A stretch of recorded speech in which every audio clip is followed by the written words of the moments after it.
Who have you beaten that gives you the position to be in a situation where you're questioning his resume? I don't know, in my head it's not like that. In my head, you know, I'm favorite. He's probably one of the most exciting fighters I've been involved with since Naz. Without good chin, you can't be great. If you don't get hit, Or you'll get hit in some point. You'll get hit. not You under the can't. bright lights. It is naive, isn't it? You need to know whether or not you can hold a shot or not. Won't be made straight away. I would make that in a few fights' time. In the summer, in a football stadium. The mind games start now. Tyson Fury, boys, he's the master at it. He's the master at it. He's doing this very, very deliberately to get in Joshua's head. Why is Eddie making so much noise? Is it because he doesn't like the idea of Dana being around this fight? The fight will be on in America. Tyson will knock him out. Welcome to episode 186 of Talk Boxing with Simon Jordan, Spencer Oliver and Paul Smith. Sponsored by DAZN, the global home of boxing. We're joined in the studio by freeweight world champion and friend of the show, Duke McKenzie. Fellas, lovely to see you. This is a big fight week. This is the week that we've been looking forward to, one of the fights of the year. And as such, we're going to be joined by one of the main protagonists, of course, one of the fighters, Filip Hrgovic. Filip, nice to see you. Nice to see you, sir. How are you? Good, thank you, Filip. In the studio, we've got Paul Smith, who challenged twice for the world super middleweight title. We've got freeweight world champion Duke McKenzie, and we've got former European bantamweight champion Spencer Oliver, so you know who you're talking to. Filip, a lot's being made about Moses, but this is a massive opportunity for you. This is what you are building your career towards. This is your first opportunity to fight for a world title. We know that we had the situation with Daniel Dubois, but that wasn't a world title shot. This is such. How much of an opportunity is it for you, Filip? Yeah, it's the biggest fight of my life. It's, of course, great opportunity. And I'm looking forward. I'm happy to be in this position. And what to say, you know, God is good. He gave me this opportunity. And if he thinks I deserve the win, he'll give me the win. Yeah, Filip, listen, you've boxed at elite level as an amateur in the European Games, the Olympic Games where you picked up a bronze medal, and you've boxed at the highest level as a professional as well. You know, some of the big names like Zhale Zhang, Daniel Dubois. Where would you rank Moses Itauma as the toughest of those tests? I don't know, really. You know, we'll see after the fight. I think he's faster than these guys, what you mentioned, but we don't know how good he is. And he definitely doesn't have experience what Zhang had or what Dubois had. But we'll see how good he is. Can I ask you about some of the comments that you've made, Filip, talking about the journey that Moses Itauma's been on and how much easier it's potentially been for him than it would have been for you coming through, and the fact that he's been put in a position and been given a sort of silver spoon mentality. Do you sort of half consider Moses to be a lot of hype? There's a lot of hype going around him. Do you think that he's just a product of hype? He got a talent, he got a speed, he got some good abilities, but it's a lot of hype. Promoters always want to build you more than you are, you know, they live off that making us superstars. So I think it's a lot of hype, and I think if he's coming from different country, it wouldn't be like that. And yeah, a lot of hype, of course. Filip, I like the way you didn't mention power there. No one really knows the power until you get in with someone, whether they have it or not. But my question to you is, obviously, you're a big underdog in this fight. Does that wind you up a little bit or annoy you a little bit, considering that he's very inexperienced and he is the up-and-coming fighter? You're the established world-class, world-level fighter? No, it doesn't even matter what other people think. Am I favorite to win or am I underdog? It doesn't really matter. It's what I think and what in my head and what shape I am. So it cannot help me. The whole world believe in me, and it cannot.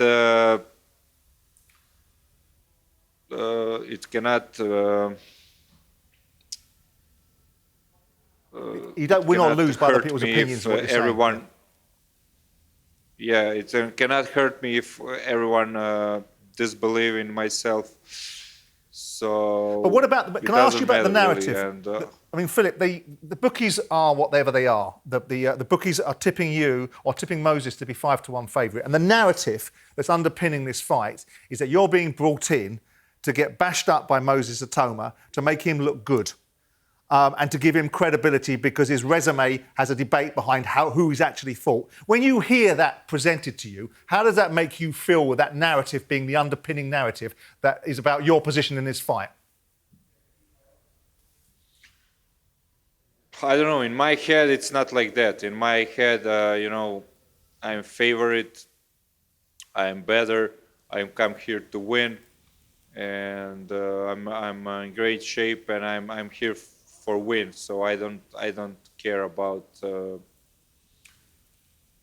Filip, what people say, and that's it. Yeah, Filip, given the fact that you've mixed in a higher class, undoubtedly, like Zhizili Zhang and Daniel Dubois, are you going to draw on that wealth of experience that you have to conquer this young upstart?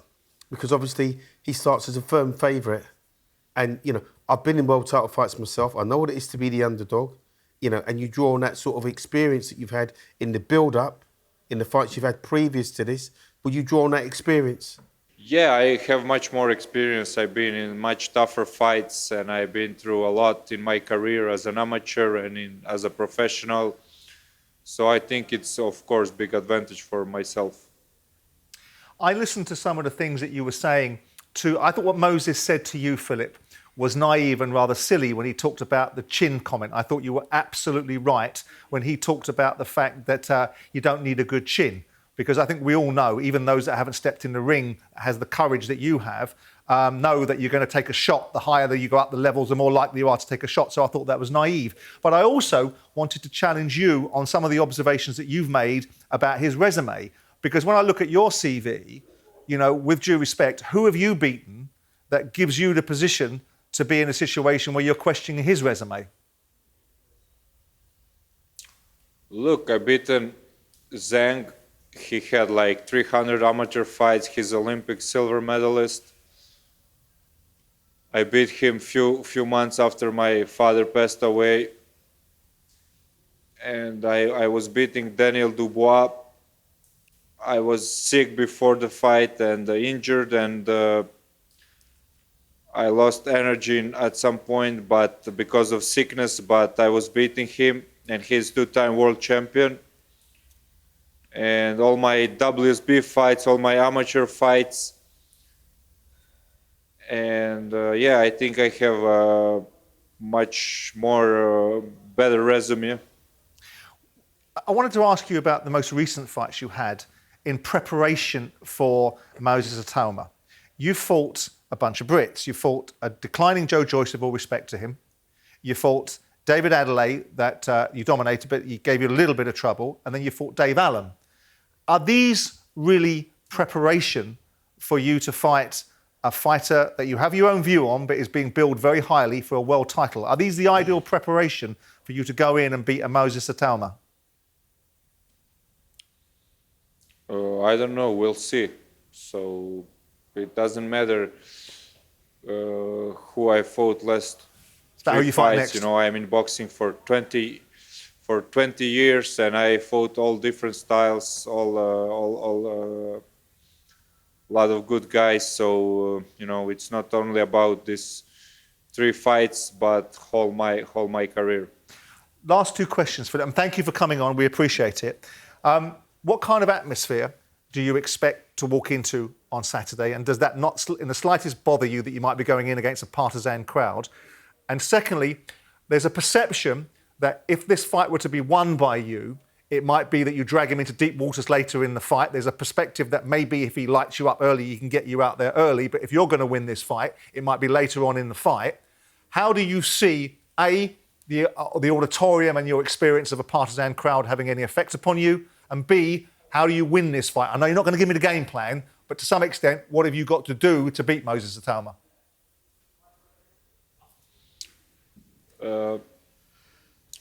Yeah, crowd is not important in this fight. You know, it's not gonna bother me.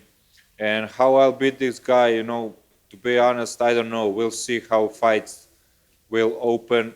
You know, I'll do my thing. We have tactics, and I'll do my thing, what I should do. But you never know how the fight is gonna open and what's gonna happen. So we'll see on a fight night. Do you have any worries, Filip? The last question before we let you go, about, you mentioned it yourself, about the damage that was inflicted upon you by Daniel Dubois, cuts that effectively took the opportunity away to some extent from you in the Dubois fight. Is that a concern for you, that potentially cuts could be opened up and challenges could come as a result of that? Yeah, it's always danger for me. Of course, it's in the last few fights it was open, but you know, we'll see what will happen in this fight. Is it's gonna get open or not? I hope so not, and we'll see. I'm not afraid of anything. No, I don't. It will be God willing. Filip, listen, thank you for your time. It's a brilliant fight. We're all looking forward to it. We know that you're a world-class level fighter. There's going to be questions asked and answered by both of you, whether Moses Itauma is the real deal or whether you are the heavyweight champion in waiting. So good luck, and we'll look forward to a brilliant fight. Thank you, guys. Thanks, Thank you. Filip. All the best. Thank you. Bye. OK, Spence. I mean, Filip Hrgovic, very calm, very composed, very understated, seems very confident.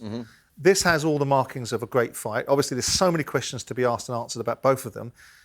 When you listen to Filip Hrgovic and you start to evaluate this fight in your mind, and you start to look at the challenges that Moses Itauma has in front of him, which is the youngest heavyweight, British heavyweight in history to become a world champion, and all that goes with it, and the face of British boxing, the face of heavyweight boxing, how excited and how intriguing is this fight to you?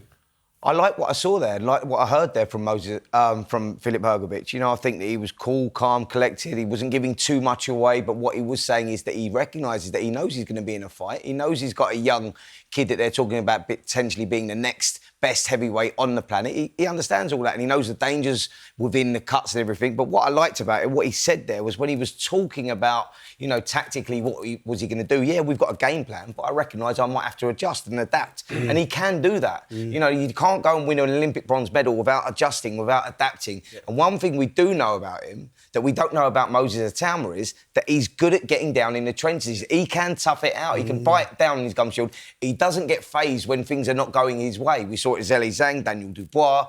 You know, we've seen him in those fights where he's had to sort of turn things around. Right. With all that, Simon, you know, that makes him a dangerous fighter. He's a dangerous animal, isn't he? Because absolutely, if he takes Moses into those later rounds, you know, he's a bit tall, he's a bit upright, and he sits in the pocket and a little bit one-dimensional sometimes, but he can tough that out. If we get into the second half of the fight, it's going to be interesting. Right, well, before we delve into the fight, let's have a listen to them talk on a recent face-off. We were going to do the Cauldron tomorrow, and I had some little plans for those two boys, but they've been suspended because the York Hall is flooded. But let's have a listen to the recent face-off between Moses and Filip Hrgovic. But you remember what Rocky said, it's not how much you can punch, but how much you receive and keep moving forward, right? Nonsense. I'll tell you one thing in boxing. I don't know why you've been praised to have a good chin. That's not something you should be praised for. Like, I get so much hate because people saying I ain't been hit on the chin. Ain't that a good thing? Chin is the most important thing in boxing, man. Without good chin, you can't be great. If you don't get hit. Oh, you'll get hit at some point. You'll get hit. Not under the bright lights. You can't box for 20 years to don't get hit. Not under the bright lights. You must get hit sometimes, and if you don't have chin, you can't be a great fighter. I'll hit you before you hit me. We'll see. So what if I don't react? Then we'll switch forward. That's fine. We'll see. Duke, I mean, I like Moses personally, and I love him as a fighter, but that strikes me as a bit bloody naive to suggest that you don't need to have a good chin to be able to deal with world-level fighters. What's your take on that? I mean, it is naive, isn't it? You know, you can't sort of say to yourself, you can't really sort of say to yourself, you know, that you haven't got or you have got a good chin. You know, it's not about getting... Of course, you don't want to get hit, and we're in the business of hitting and not get hit, but you need that test. You need to know whether or not you can hold a shot or not. Now, the fact that Hrgovic, like I say, he's quite calm, he's quite cool, very calculated in his approach. He reminds me a bit of Ivan Drago from the Rocky film in his approach. He's got that sort of stoic face, isn't he? Yeah. But it'll be interesting to see, it will be interesting to see, if and when he lands a shot on Moses, how he reacts.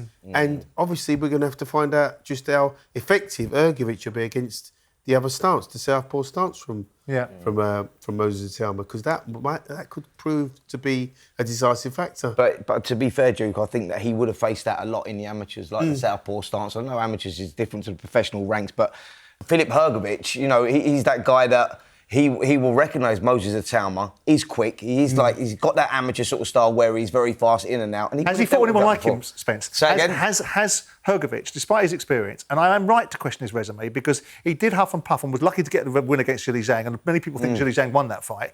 He did make hard work of Dempsey McKean, who Moses Itauma walked through. He's lost to Daniel Dubois. So with respect, and I know that he was in that fight, but will he have ever fought anybody that we think has the power and speed collectively, not just the speed, but the power too, that Moses Itauma has? Not the speed, but the power, I think, yeah. I think when he weathered that storm in... But together, I mean. No, but together, no. This is something that's going to be new for him. But there's more answered questions about Filip Hrgovic than there is about Moses Itauma. Yeah. And that's the difference. And I think what Filip was referencing to there was saying, listen, well, what about if you do hit me on the chin? Yeah. And I'm still in front of you, and I don't move. Yeah. He's feeding off that because he's going, you're being naive, boy, because I'm going to come back. And he's right, by the way. That's 100% right. He's right. That's clever. Just dropping a little seed in, just a bit of experience. Yeah. But it's interesting because Moses seems to be relatively unflappable because he hasn't put himself in situations where people get under the bonnet with him. But he used an expression which was all the haters. Well, no one's hating you by saying the fact you haven't been hit on the chin yet. That's not a hating mentality. It's a questioning mentality. Going into this fight, what kind of frame of mind do you think Moses is going to be in? Because he's headlining again, but he's headlining for the heavyweight championship of the world. Everyone keeps talking about him as if it's a done deal. And he's the next thing that's going to dominate heavyweight boxing ad infinitum. So what kind of frame of mind is Moses going to be going into this fight in?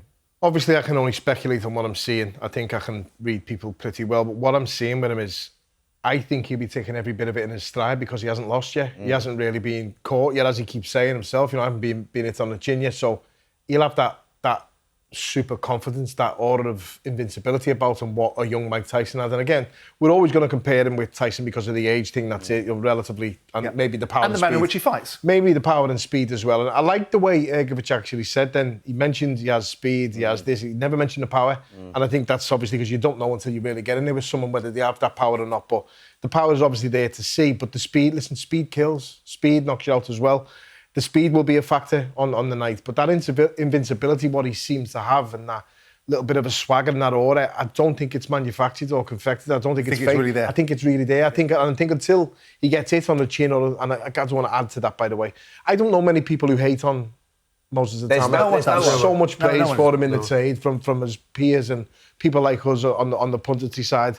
But he will find out on the night whether it's real or not. And I think it is that arrogance what people have, and it's a good arrogance, by the way. Is that the impetuosity of youth and not the lack of knowledge, that the things that you don't know are the things that ultimately come up and haunt you? Has he had the sort of fights that prepare him for Hrgovic?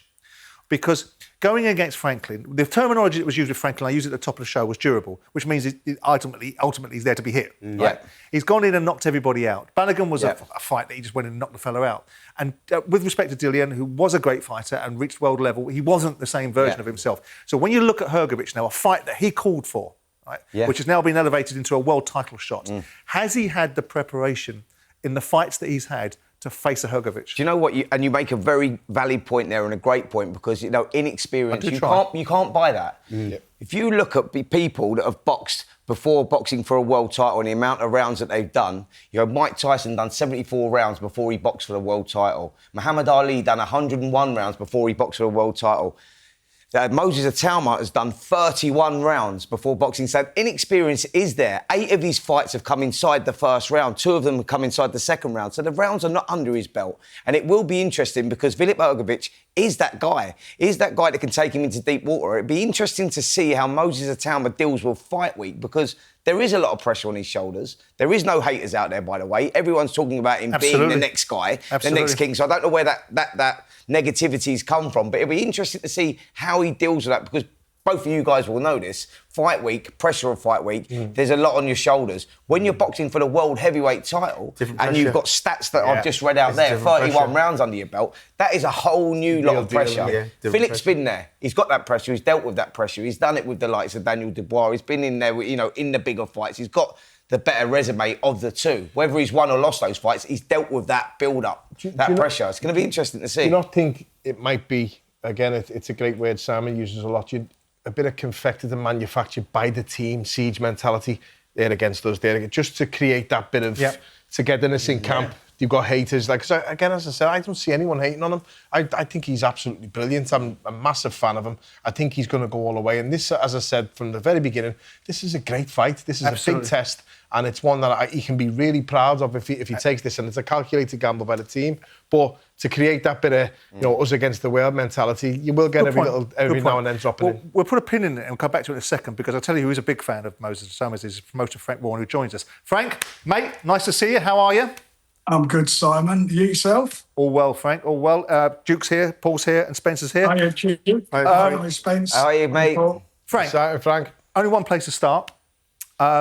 Big fight, a fight that everyone's been looking forward to. Lots of questions to be asked and answered. Are we going to see the youngest British heavyweight champion of the world? Are we going to see Filip Hrgovic win it and defy what most people think is going to be the outcome? This is an exciting fight. You must be very happy to see Moses at this point, at this stage in his career. Well, he's done exceptionally well, Simon.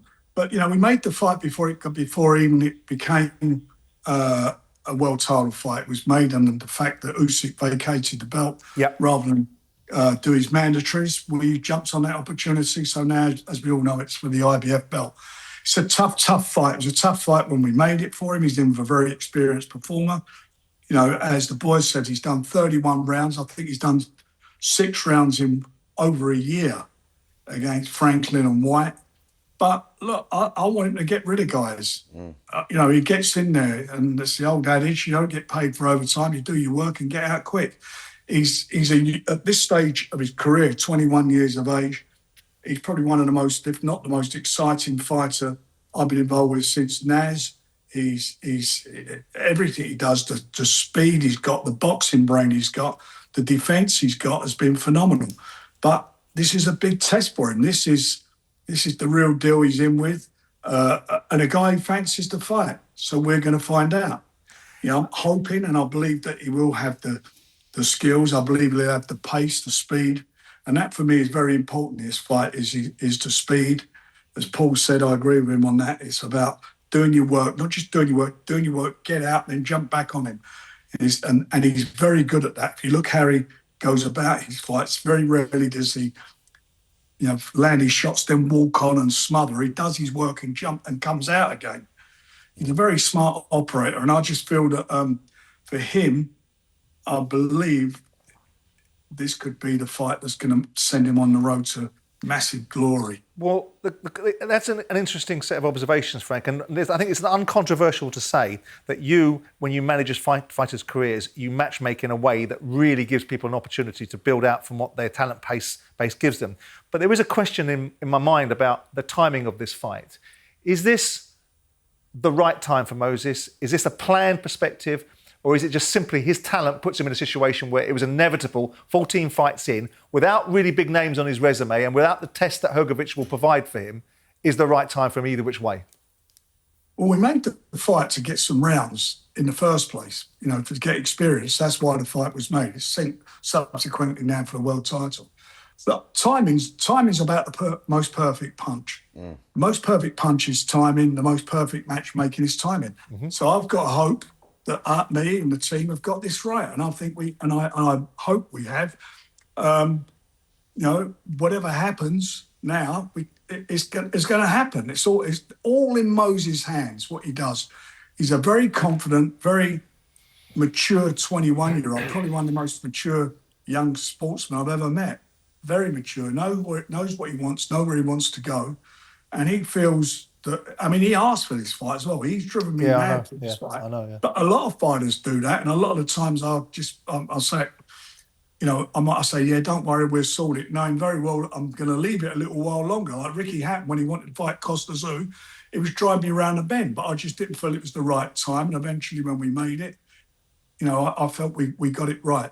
And I'm hoping that's going to be the case with Filip. But Filip is, you know, he's a tough guy. He's young for a heavyweight, 34 years of age. He hasn't got a lot of miles on the clock. And he's got wins over very good fighters. And he and even the fight with Daniel Dubois. I mean, Daniel was in trouble for the first 3 or 4 rounds. He was getting caught with that right hand all the time.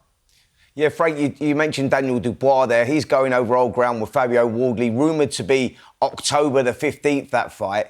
If Daniel Dubois comes through that one like is expected and Moses comes through his fight as well against Filip Hrgovic, could we see them two on collision course? And would that be sooner rather than later? Because we know that fights have been built, but in recent times, fights are getting made now. 50-50 fights are getting made. And that is the fight I think everybody would want to see, possibly number 1 and number 2 if they both come through respectively.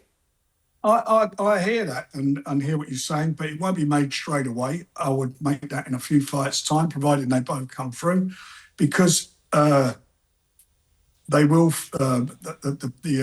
Fabio and him, we will announce that date, hopefully over the weekend, and they will have to get on with it. So that fight, when it does take place, has to go on in the summer in a football stadium. So that's where we are. But when it goes on, God, these are guys who'll be fighting in their prime, at their best when it goes on. Very rarely that happens. That will happen, and it will be something extra special if it gets to that stage. But a few fights down the line, you'll run Daniel Dubois for a few fights, you'll run Moses Itauma for a few fights, and then, all being well, they will eventually meet maybe in 27, end of 27, beginning of 28, Frank?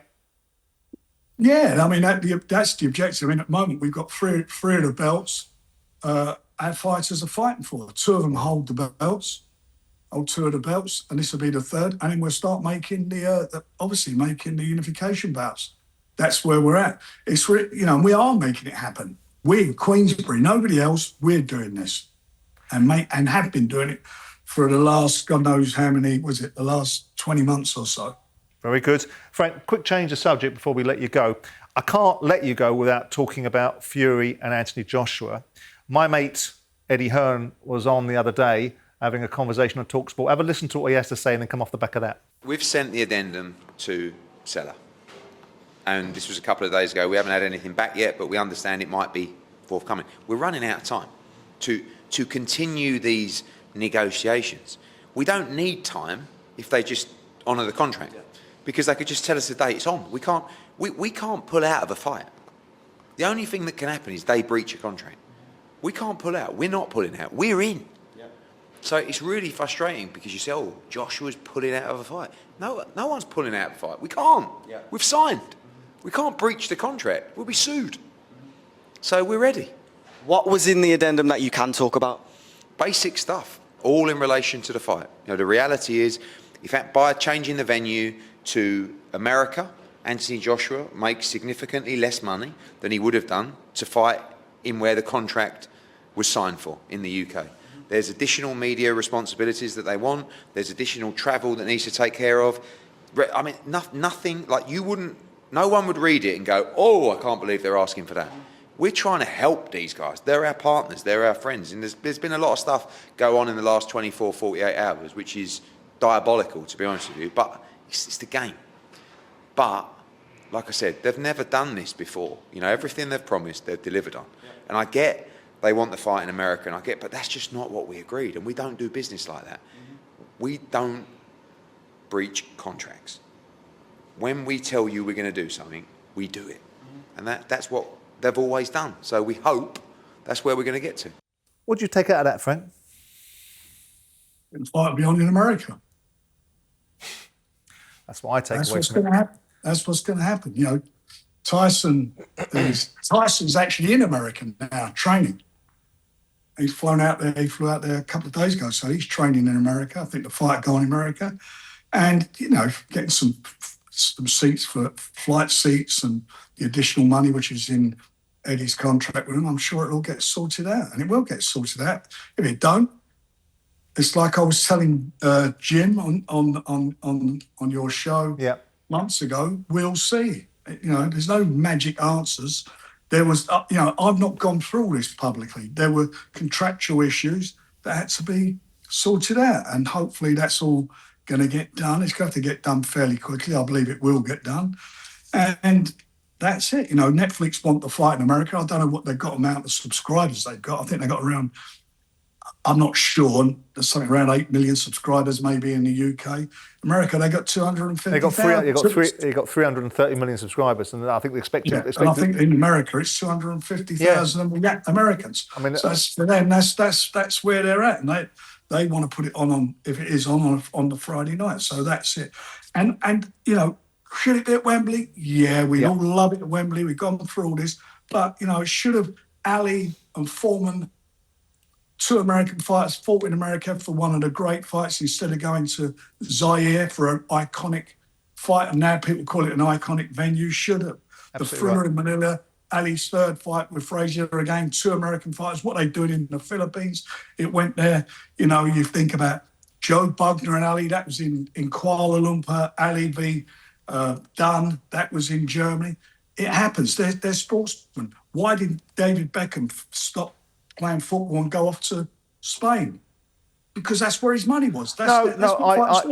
I'm not arguing. I'm just saying. I hear you. What happens, and it's not limited to football. So why? What's Ronaldo doing in? No, I hear you, Frank. But there's a slight difference between this, because this is 2 British fighters that have ultimately built up a reputation with the British public, that are generational greats that are going to be fighting in America. But the commercial reality of it is the commercial reality of it. You and I are big boys, but you're quite sanguine about it and you're quite pragmatic about it. Why is Eddie making so much noise? Is it because he doesn't like the idea of Dana being around this fight and he resists that particular notion? Or is it because he doesn't want to be the British promoter that's sitting there allowing these 2 heavyweights to fight in America, which he doesn't have any control over? Why are you so sanguine and he's not? Because I want to see the fight happen. I want to see it happen, and that's it. And it's not going to happen at Wembley anyway. Now, November. I mean, we rolled the dice and done a show. God knows what I must have been on at the time. I must have had a right drink in the restaurant when we agreed to do the fight for Spurs, when we put Tyson. Against Chisora. With Chisora in Spurs. We must have been off our heads. Who takes the risk? Following week, it was snowing. There was blizzards. But look, I'm not going to make any excuses for anyone or anything, just what it is. They are professional guys, boxers. At the end of the day, they are the one that will make the decision. And how they make the decision will be based upon, obviously, it's based upon the Iranians and what they can learn. I mean, you're a pragmatic thinker, Frank. Last question before I let you go. Do you believe in your mind's eye that this fight will actually... I think it will happen. I think there's too much money for it not to happen. I think it's the last dance for these 2 boys to really get some commercial opportunities to make even more money than they've already got. Do you think that this fight really happens? Because I think it does. What do you think? I think that Tyson will knock him out. You think Tyson will win the fight? But my question was, do you think the fight happens? That's how it's going to happen. He'll knock him out. It'll happen, and I think Tyson will knock him out. Frank, lovely to see you. Good luck on Saturday. Good luck to Francis and to George, and I'll see you soon, mate. I look forward to seeing you. Thanks, fellas. Before we get into the inevitable subject of Fury versus Joshua, I want to just circle back, Duke, and ask you about Hrgovic, because we interrupted that school of thought to go to Frank. How highly do you rate Hrgovic? Hrgovic is a good fighter. When you're if you're fighting somebody in a 10-round fight, in an eliminator, then that's just a fight, and you can afford to lose it. The fact that they're fighting for the heavyweight championship of the world, you can expect Hrgovic to raise his game. And also, what Hrgovic is going to have done is to really pinpoint the fact that Moses Itauma is a southpaw, a world-class southpaw.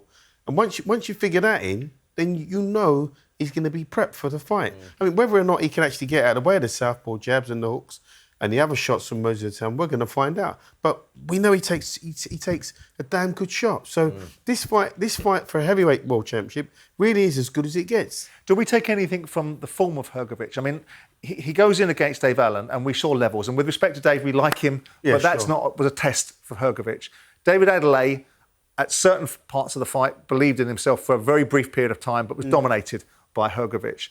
And then you saw the first fight against a slightly vanquished Joe Joyce. And you look back beyond that, you go, there was a school of thought that felt he lost to Zhilei Zhang, you know, and he got through that fight. You know, he made a 4-act play out of Dempsey McKean. He does appear to, at times, get disheartened in fights and go on a little bit of a walkabout. And sometimes people have talked about him gassing. Do any of those...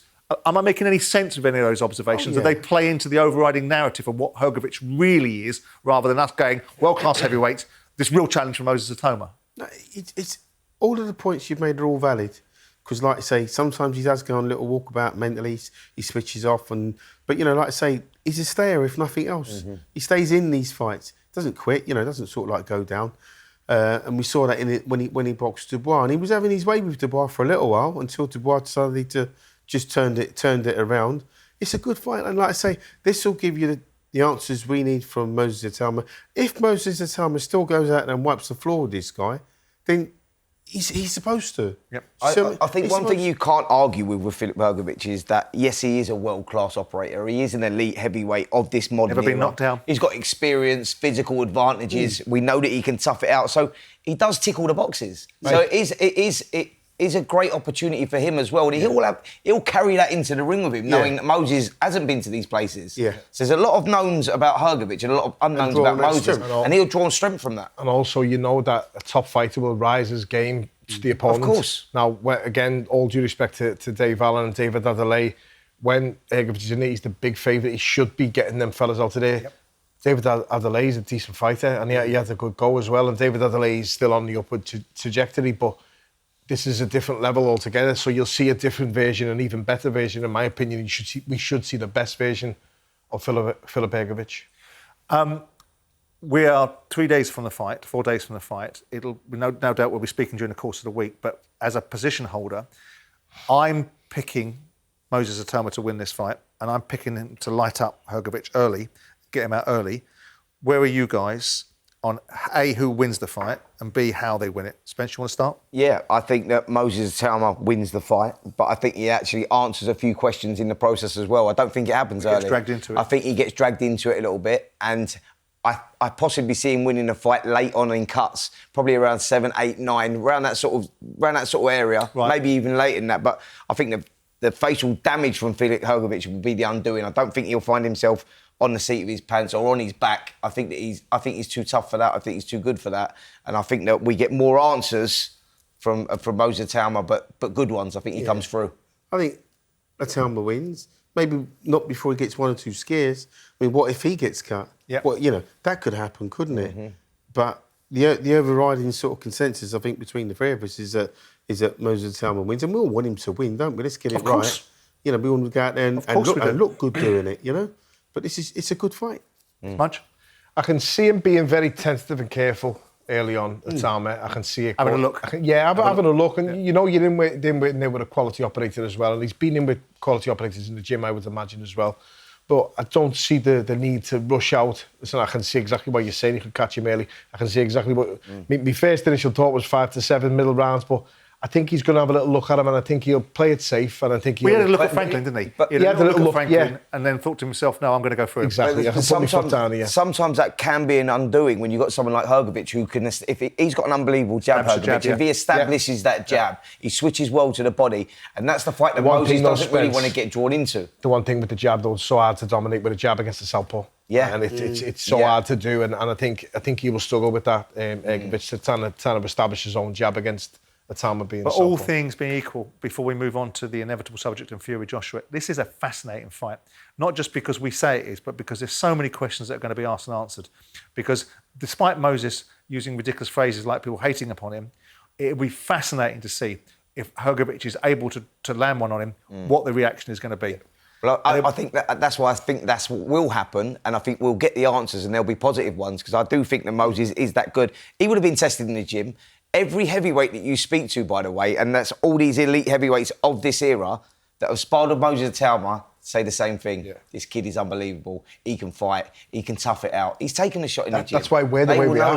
That's why we sound like we're getting carried away. Yeah. We, the boxing fraternity, the pundits, the analysts. You hear the stories. We all hear the stories. We all know. Isn't it great, though, to have British heavyweights like this? Isn't it great? You know, it used to be the precinct of the Americans, no more, right? Let's go to the inevitable Tyson Fury, Anthony Joshua conversation. Tyson took to social media last week to send one of his wonderful, delightful, eloquent messages, and it was to Anthony Joshua this time. Let's have a listen. Doesn't look like they're going to sign the fight, and it doesn't look like it's going to happen. All because Eddie Hearn and that want more money. They've already had that much money off of Turkey in the last few years, Eddie and AJ, yeah? They've had boxing deals, they've had darts deals, they've had snooker deals, they've had everything, yeah? And yet, they've got the audacity and cheek of flea-bitten rats to ask for more money from old Turkey. That's give yous. Everything combined yous have had combined in the last couple of years. I tell you what, it's disgusting, money thirsty, pieces of shit. It is what it is. Same old cliche a decade later. Keep running, you little cowards. So we've listened to another one of Tyson's limitless character assassinations of other people. That's a bit rich coming from me. But, you know, greedy rats that have been paid a lot of money. What do we... And not the fight's not going to happen. What do you think here? Just more noise to keep of course, building the hype? I expect that from Tyson Fury. You know, he's great at that. He's great on social media. That's how he sells himself. Like, you know... He's just wanting the fight to be done. He's wanting it to be signed, sealed, delivered. We know what's going on the Eddie Hearn, Anthony Joshua side about contracts being changed. They were meant to be taking place in the UK. Now the fight looks like it's going to land in the US and they want certain things. That's their... The mind games have begun now. Tyson Fury's mind games are all in front of the camera. They're doing that. Anthony Joshua and Eddie Hearn are playing their little mind games about adjusting contracts, etc. We know the fight's happening. We know it's Madison Square Garden, November the 20th, on a Friday night. That's where it's going to take place. But the mind games start now. Yeah. Tyson Fury, boys, he's the master at it. He's the master at it. He loves this sort of attention. And this is what I was saying previously. He's doing this very, very deliberately to get in Joshua's head so he can play them games with him, so he can fall apart and cause chaos in Joshua's mind. And then hopefully that'll give him the advantage in the fight. I just can't really see...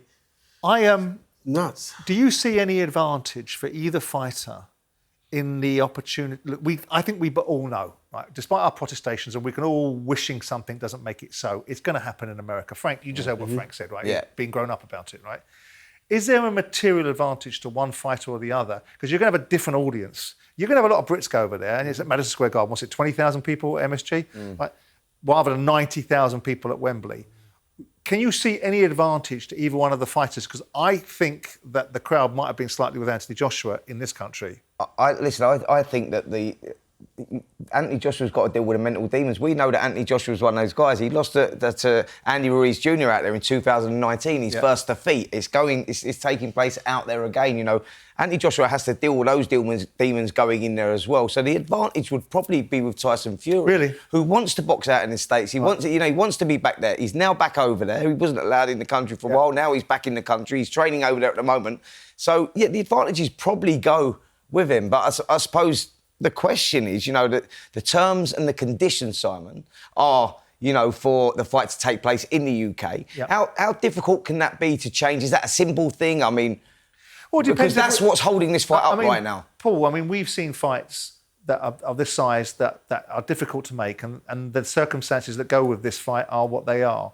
But it's not difficult for, I mean, Eddie, am I right, do you think, in suggesting that the main reason why Eddie is making so much noise is that doesn't really want to give Dana an opportunity to be front and centre, which is going to happen, and he probably bitterly resents that. And also, he doesn't really want to be the promoter that's sort of seeming to be allowing two British fighters, but the British public will be saying, should be fighting in the UK. There should be a British fight that happens in the UK. Is that the real backstory behind this? I mean this in the nicest way with them. You don't get to where Eddie, Frank, Barry, all them promoters are without a bit of an ego, and them egos are a good thing at that level, but they're also taking a bit of a beating at the moment because as we've all said for a while, it's the Saudi money. It's the Saudi that's sitting on the top table. And you guys wanted them there. You took their money. Yeah, well, there you go. That's exactly how it is. The fight's going to be where they stage it. You said yourself, whoever pays the piper picks the tune, and that's where it's going to be. It's the easiest thing in the world to turn around and say, well, if you wanted to fight in the UK, take less money and take less money. But they've agreed for the things. But what Eddie's saying and what he keeps putting out, and it makes a lot of sense, we've signed the contract already for them terms. If them terms are now being changed, they're going to need, I think they're going to need more money for it.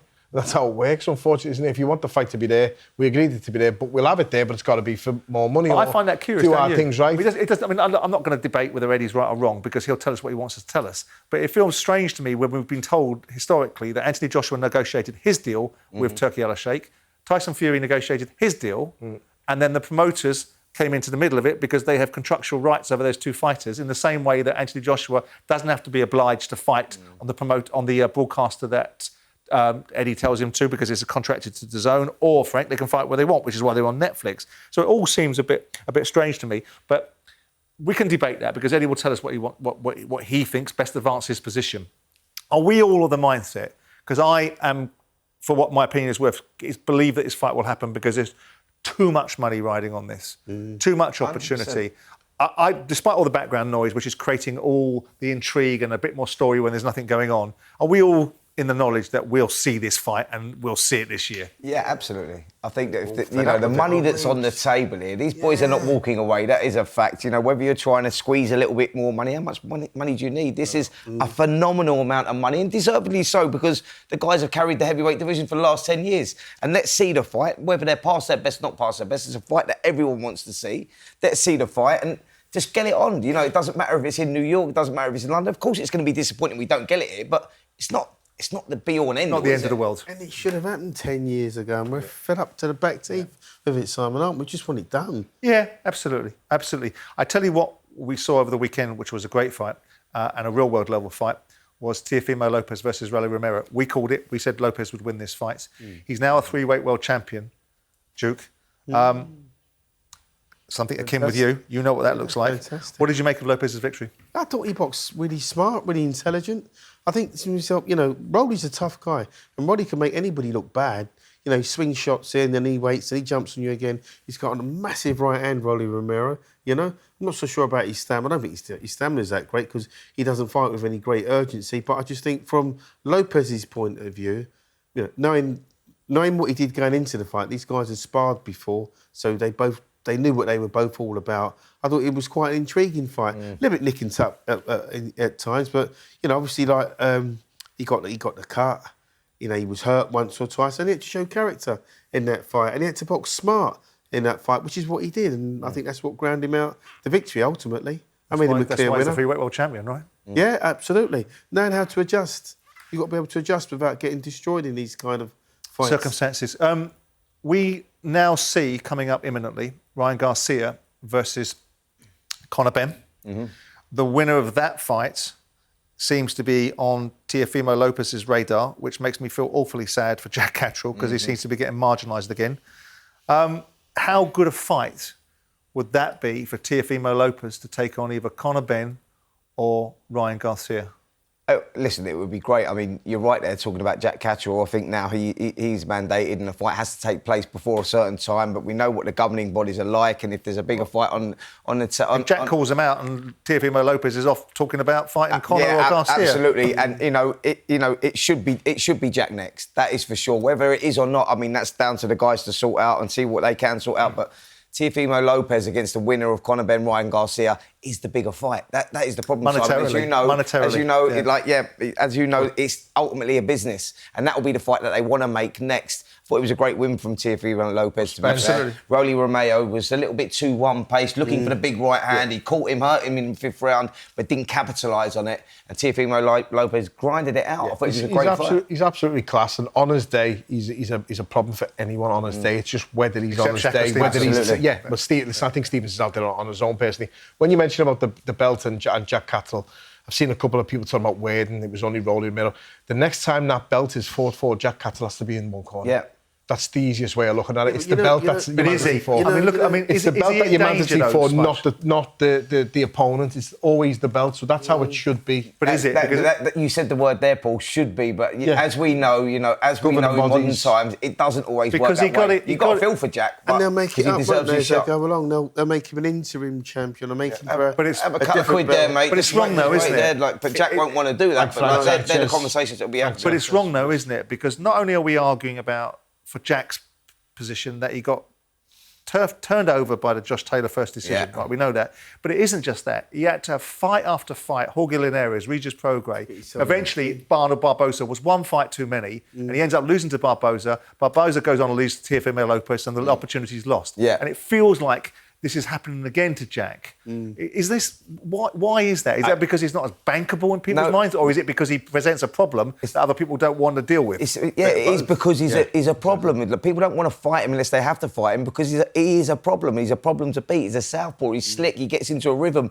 Like one of those guys that you do not want to fight unless you absolutely have to. And Teofimo Lopez now should absolutely have to, but the politics of the sport may get in the way of that again. I hope Jack gets his opportunity because he deserves it. You're right. You highlighted the stuff there, Simon. You know, like I think going back to the Josh Taylor fight, you got to look at that and go, "Come on, give this." But this is the sort of bull that makes the Zuffa argument sometimes stack up, doesn't it? Yeah. When you see people get them turned over, not winning titles, not getting fights, and then you hear the claims that Zuffa are going to make, which is that we'll have UBOs, we'll have people fighting legitimately, real people will get the proper fights, everyone will fight when they should fight. We know there's behind that is a monetisation vehicle that's really about how much money they can make. But anyway, we'll see. George Liddard wins the European middleweight title against Dario Morella. Good performance, Spencer. Yeah, listen, I thought it was a great performance. He stuck to a game plan and he grinded it out and he took control really from the opening bell. You know, George Liddard he's a problem. He's proving a problem. He's a big character. We've had him in the studio before. Lovely guy, but showed maturity beyond his years here. You know, he's a guy that's really just kicking off on his career now, British, Commonwealth, European, going the right route, Duke. And I think that's what it is, gaining that valuable experience, what they call the apprenticeship. Yeah, you can't beat it. You really can't, because that stacks him up as a legitimate world-class fighter because he's tried, proven, tested. Now he's tried, proven, tested. You're going to take the ultimate chance if and when he gets a world title fight, even if he doesn't win a world title, at least he's had the right pedigree and he's gone through the right channels. Right. I mean, one of your old weight classes, Paul. Yep. I mean, he's got the European belt. Where should he be looking next? I mean, it's an interesting division because we've talked about this sort of dearth of talent in the middleweights and super middleweights. We know that Carlos Adames sits in the middleweights and who's potentially going to step up to super middles, so he maybe comes out of the equation. Where should George be going now, and where should he be pointing his guns at? I've just been having a look then in case you don't see me on my phone. I'm on the rankings of boxing. Now, the rankings, I think the only way he's going to be looking is up. He wants Denzel Bentley. He's made no secret about British that. fight. European champion usually puts you top 10 or top 15 guarantee with the WBC, doesn't it? But obviously he's now proven himself at the level enough to fight it. Now below him in the rankings, it's Sam Gilly, James Metcalf, Kieran Conway, who he's already beaten. So there's not really much point in him stepping back. Jimmy Sains is a gym mate of his. Is Denzel Bentley. He's a WBO champion. He's looking for a dance partner at the moment. He's looking for a big fight, and that's the natural fight for him. I think off Liddard's performance there. But there's an interest there. On the European scene, the Irish scene, is Callum Walsh. I think that'd be some fight between them both. But again, that's probably a bit too soon for both to make you could really make a big fight out of that in 6 to 12 months' time. Brilliant. Right. That's it for episode 186 of Talk Boxing with Simon, Jordan, Spencer Oliver and Paul Smith, and of course Duke McKenzie. We will see you next week to pick the bones out of the new IBF heavyweight champion of the world, Moses Itauma, Filip Hrgovic. Don't miss it.